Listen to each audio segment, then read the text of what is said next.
झाले हिंदी. माझ्या समवेत आहेत खासदार नितीन पाटील, जे आता स्वतः गुन्हे अन्वेषण गुन्हे शाखेमध्ये उपस्थित होते. बापू शिंदेही होते. काका, तुम्ही मागणी नेमकी काय केली ते सांगा. नाही, पोलिसांकडे आम्ही आज काय मागणी करायचा संबंधच नव्हता. अच्छा. आज जो गुन्हा दाखल झालेला होता 20 तारखेला सकाळी, जो गुन्हा दाखल केला पोलिसांनी, त्या गुन्ह्याच्या संदर्भात ज्यांचं अपहरण झालंय आणि ज्यांचा खून करण्याचा प्रयत्न झालाय, अशा स्वरूपाचं त्यांच्याच मुलाकडून जबरदस्तीने तक्रार दाखल करून घेण्यात आली. त्यांच्या मुलावर जबरदस्ती करून तक्रार दाखल करून घेण्यात आली. ते आमचे जिल्हा परिषदचे सदस्य राष्ट्रवादीचे बापूसाहेब शिंदे हे स्वतः आज इथं LCBला येऊन हजर झाले आणि त्यांनी ही तक्रार गुन्हा कसा खोटा आहे हे त्यांच्या जबाबामधून आज त्यांनी पोलिसांच्या समोर मांडलेलं आहे. अच्छा. 3 दिवसाचा जो संघर्ष आहे आता, कारण का 3-4 दिवसाचा संघर्ष आहे, आज जे आपल्या समोर महत्वाची बातमी हातात आलेली आहे की सातारचे पोलीस अधीक्षक तुषार दोषी असतील आणि आपण जिथं आता उभे आहोत ते गुन्हे शाखेचे देवकर यांचं निलंबन करण्यात आलेलं आहे. तर हा पहिला विजय तुम्ही मानताय? निश्चितपणाने आज विधान परिषदेमध्ये माननीय उपसभापती नीलमताई गोरेंनी जो आदेश आज दिलाय तो स्वागतार्ह आदेश आहे, लोकशाहीची बूज राखणारा आदेश आहे आणि मी त्या आदेशाचं स्वागत करतो. आणि त्याचबरोबर राष्ट्रवादी काँग्रेसच्या वतीने मी अशी मागणी करतो की या संपूर्ण प्रकरणाची न्यायालयीन चौकशी व्हावी आणि याच्या पाठीशी कोण आहेत, या पोलिसांना सुद्धा हे करायला भाग पाडणारे ह्याच्या मागचे मास्टरमाइंड कोण आहेत. अच्छा. ते मास्टरमाइंड पर्यंत न्यायालयीन चौकशीने पोचावं आणि त्या मास्टरमाइंडवर कारवाई व्हावी. कोण आहे त्या जिल्ह्यातील नेते की ज्यांच्या आदेशाने पोलीस त्या पद्धतीने वागले, त्या नेत्यांपर्यंत हा तपास जायला पाहिजे आणि त्या नेत्यांपर्यंत कारवाई व्हायला पाहिजे.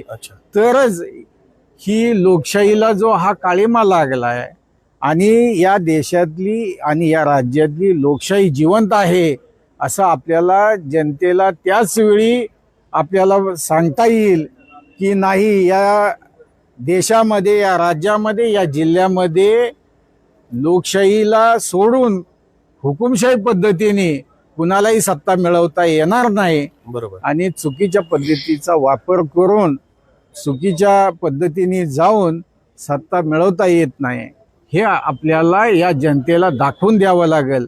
त्यामुळे निपक्षपातीपणे न्यायालयीन चौकशी होणं गरजेचं आहे आणि ती आमची मागणी आहे. सगळ्यात महत्वाचा जो प्रश्न आहे की आपले जे 2 सदस्य आहेत ते म्हणजे अनिल देसाई आणि संदीप मांडवे, हे मतदानाला आत आले. मतदानच्या प्रक्रियेपासून 5 मिनिटाच्या अंतरावर होते. 5 मिनिटं सुद्धा नाही, 5 सेकंदाच्या अंतरावर, तर 5 पावलावर होते. मतदानाचा जो मूलभूत अधिकार आहे, डॉक्टर बाबासाहेब आंबेडकरांनी घटनेमध्ये दिलेला आहे की प्रत्येक व्यक्तीला हे त्याचं मतदान हे कर्तव्य आहे, ते बजावलं गेलंच पाहिजे. तर तो अधिकार आज हिरावून नेलेला आहे सिस्टीम मधनं. तर आता ही जी सिस्टीम आहे, तर ह्या सिस्टीमला तुम्ही अशी मागणी करता का की ही जी सगळी निवडणूक प्रक्रिया आहे ही पुन्हा घेतली पाहिजे, हा अन्याय झाला? तुमचं नेमकं मत काय या सगळ्या सिस्टीमच्या बाबतीमध्ये? त्या ठिकाणी मी स्वतः होतो, पालकमंत्री शंभूराज देसाई होते, मकरंद आबा होते, शशिकांत शिंदे साहेब होते. आम्ही 4घही जण त्या ठिकाणी होतो आणि आम्ही पोलिसांना वारंवार सांगत होतो, जे पोलीस साध्या वेशामध्ये येऊन त्यांना पकडून नेत होते त्यांना आम्ही थांबवून सांगत होतो की त्यांना मतदानाचा हक्क करू द्या, मतदानाचा हक्क बजावू द्या, मग तुम्हाला त्यांना अटक करून न्यायची असेल तर खुशाल न्या, आमची त्याला काही हरकत नाही.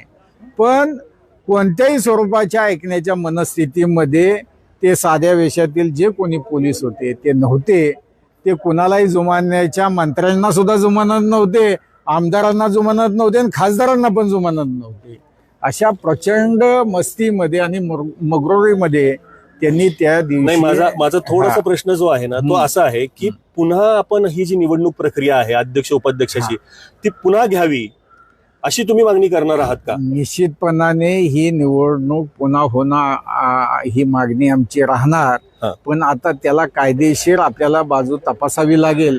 आज त्यामध्ये कायदेशीर नेमकं काय करता येईल. आज पुन्हा शासनाला निवडणूक रद्द करण्याचे अधिकार आहेत का ते न्यायालयाला आहेत. बर, जर का ते न्यायालयाला अधिकार असतील तर त्या संदर्भात न्यायालयामध्ये जाण्याची सुद्धा भूमिका ही लोकशाही वाचवण्यासाठी आपल्याला घ्यावी लागेल आणि ती निश्चितपणाने आम्ही घेऊ. काका, राष्ट्रवादी काँग्रेस पार्टी म्हणा, म्हणजे आपली पार्टी म्हणा किंवा शरद पवारांची पार्टी म्हणा, हे आता जवळजवळ एका विचाराने चालणारी पार्ट्या आहेत. त्याच्यामध्ये शिवसेना आलेली आहे. या सर्व ज्या तिन्ही पार्ट्या जे साताऱ्यामध्ये एक गठबंधन तयार झालेलं आहे, हे जे ह्यांचं मूळ जे आहे ते सामान्य लोकांपासून या पार्टीवर आलेल्या आहेत, अचानकपणे आलेल्या नाहीयेत. तर ही जी लढाई आहे ही आता पुन्हा रस्त्यावरनं तुम्ही नेणार आहात का? जनतेमध्ये येणार आहे का ही लढाई?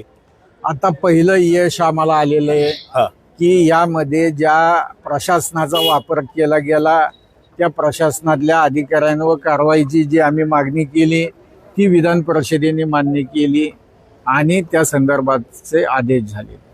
आता आपली पुढची लढाई आहे की जी बेकायदेशीरपणे अध्यक्ष उपाध्यक्ष निवड जी झालेली आहे ती निवड रद्द बातल कशी होईल आणि या सगळ्या प्रोसेसमध्ये ह्याचा मास्टरमाइंड कोण आहे, कुणाच्या निर्देशावरून हे सगळं झालंय, त्या मास्टरमाइंड पण पोचणं आणि त्याच्यावर कारवाई होणं ही आपल्याला लोकशाहीच्या दृष्टीने आवश्यक गोष्ट आहे.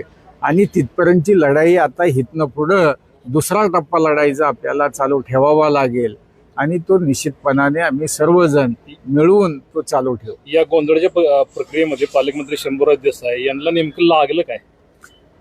कसं झालं, तिथं झाटापट्टीमध्ये संदीप मांडवेंना ते उचलत होते पोलीस. त्यावेळी शंभूराज देसाई आणि मकरंद आबांनी संदीप मांडवेंना असा मिठीमध्ये घेतलं आणि त्या झाटापट्टीमध्ये तिथं मला वाटतं दरवाजा असेल किंवा काही त्या ठिकाणी आता काय लागलं हे त्यांनाही सांगता येणार ना, आम्हालाही इतकं काय सांगता आमच्या येणार. पत्रकारांपर्यंत एक माहिती समोर आलेली आहे, ती मी जरा विचारतो. म्हणजे शंका आहे ती नाही, कन्फर्मेशन काहीच नाहीये की कुणाकडे काय हत्यार वगैरे होतं का, त्या हत्यारामुळे शंभूराज देसाईंना काही लागलं का, असं नाही. अशी एक शंका उपस्थित केली जाते. मला तसं वाटत नाही. पोलिसांजवळ ते पोलीसच होते साध्या वेशातले आणि त्यांच्याजवळ काय कोणाजवळ हत्यार होतं असं मला वाटत नाही. म्हणजे माझ्या निदर्शनाला झालं असेल ना सगळं हे चित्रण. सीसीटीव्ही मधल्या जो पॅसेज आहे त्या पॅसेज मधला जो जिल्हा परिषदचा सीसीटीव्ही आहे त्यामध्ये 100% सगळ्या घटना जशाच्या तशा कैद असतील. ते सीसीटीव्ही फुटेज आपण मीडियाने ते मिळवावं बर आणि ते जाहीर करावं. आणि सगळ्यात महत्वाचं, आतापर्यंत सगळी जी घटनाक्रमामध्ये आपण पोलीसच आहे म्हणतो, पण भाजपचे पण काही कार्यकर्ते होते का? कोण? भाजपचे कार्यकर्ते हे 4थ्या मजल्यावर तिथं ज्यावेळी हा प्रकार झाला त्यावेळी तिथं नव्हते. ते होते पण ते एका खोलीमध्ये होते. बर, ते काही ह्या प्रकारामध्ये ते कोणी नव्हते. मग खाली कोण होते भाजपचे कार्यकर्ते? खाली भाजपच्या कार्यकर्त्यांची कामेश कांबळेला उचलण्याचा प्रयत्न केला. बर, तो तिथंही थोडीस हे झालं पण आम्ही कामेश कांबळेला सुखरूपपणे वर 4थ्या मजल्यावर नेलं आणि त्याला मतदानाला आत सोडला. आता ही लढाई शेवटची कुठपर्यंत नेणार? नाही, जो पण न्याय मिळत नाही तो पण लढाई राहणार ना. अच्छा, या जिल्ह्यातल्या लोकांचा लोकशाहीवरचा जो आज विश्वास उडालाय तो विश्वास पुनर्स्थापित होत नाही तोपर्यंत ही लढाई आपल्याला सगळ्यांना लढावी लागेल आणि त्यामध्ये तुमचं मीडियाचं फार मोठं आम्हाला सहकार्य लागेल.